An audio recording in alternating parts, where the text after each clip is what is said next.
मानव में अभी बाबा ने श्रम की बात की थी, क्या बोला?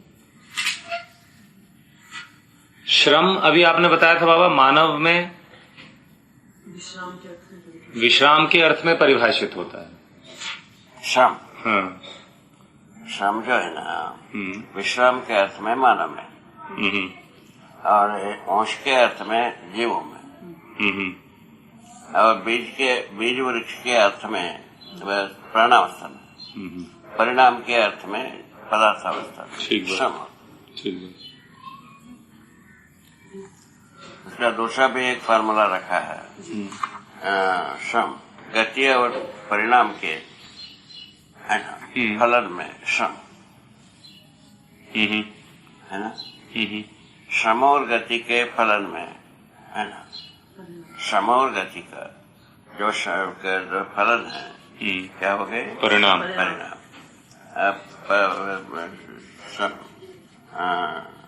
परिणाम और श्रम के उसमें गति। हाँ, परिणाम और श्रम के फलन में गति। एक्चुअली वो उसको समुच्चय के रूप में ही समझना ज्यादा ठीक बैठता है। ये तीनों अवस्था के लिए बात।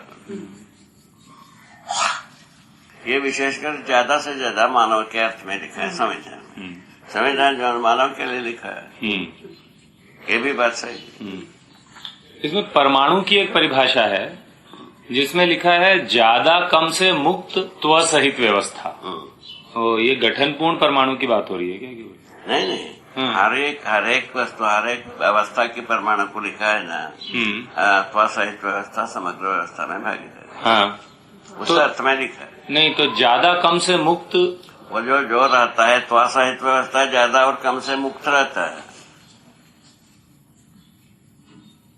मैंने दो अंश के परमाणु अपने से ज्यादा कम से मुक्त, अपने से ज्यादा कम से निश्चित आचरण है उसका। वो तो ठीक है, परंतु उसमें घटने बढ़ने की संभावना तो रखी हुई। संभावना की अलग चीज है, परिणाम अवस्था में है ही है, परिणाम के साथ है ही है पदार्थ अवस्था। तो ज्यादा कम से मुक्त का क्या मतलब हुआ? वो आचरण है। निश्चित आचरण, कुल मिला के यही कह रहे हैं। हाँ, आचरण ही समझने का, इसीलिए तो असहित व्यवस्था होता है।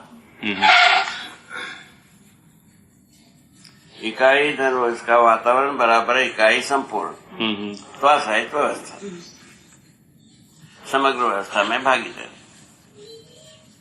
इकाई का संपूर्ण परिभाषा इतने में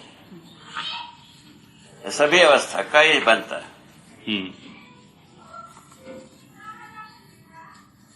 ये पदार्थ अवस्था की जो एक परिभाषा आप देते हैं, पद भेद से अर्थ भेद को प्रकट करने वाला पदार्थ।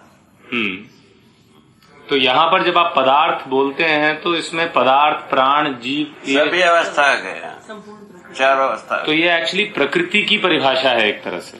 ठीक है ना, उसको जो पदार्थ का परिभाषा में ये आ गया प्रकृति का परिभाषा है, क्या तकलीफ है? नहीं, क्योंकि हम ये भी कहते हैं ना, पदार्थ अवस्था से प्राण अवस्था के आधार पर लिखा है जड़ और चैतन्य हो। ये पूरे करे पदार्थ ही ये चारों अवस्था में होता है, ये इसका प्रमाण लिखा है। वो तो ठीक है, पदार्थ ही विकास क्रम विकास, जागृति क्रम जागृति पूर्वक प्रकट। यह जाने से ये धीरे धीरे गम होता है, मानव में काफी स्थिरता की संभावना।